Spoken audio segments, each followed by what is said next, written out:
شروع اللہ کا نام لے کر جو بڑا مہربان نہایت رحم والا ہے۔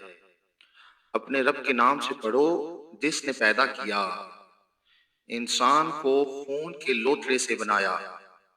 پڑھو او تمہارا رب ہی سب سے بڑا کریم ہے، جس نے قلم سے لکھنا سکھایا، انسان کو وہ سکھایا جو وہ نہ جانتا تھا۔ ہاں ہاں، بے شک آدمی ضرور سرکشی کرتا ہے، اس بنا پر کہ اپنے آپ کو غنی سمجھ لیا۔ بے شک تیرے رب کی طرف ہی لوٹنا ہے۔ کیا تو نے اس شخص کو دیکھا جو منع کرتا ہے بندے کو جب وہ نماز پڑھے؟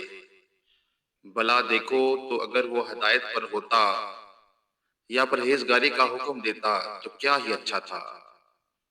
بھلا دیکھو تو اگر اس نے جھٹلایا اور منہ پھیرا تو کیا حال ہوگا۔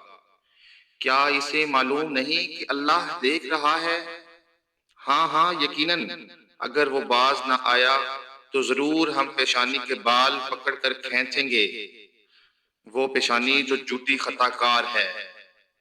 تو اسے چاہیے کہ اپنی مجلس کو پکارے، ہم بھی جلد ہی دوزخ کے فرشتوں کو بلائیں گے۔ خبردار، تم اس کی بات نہ مانو اور سجدہ کرو اور ہم سے قریب ہو جاؤ۔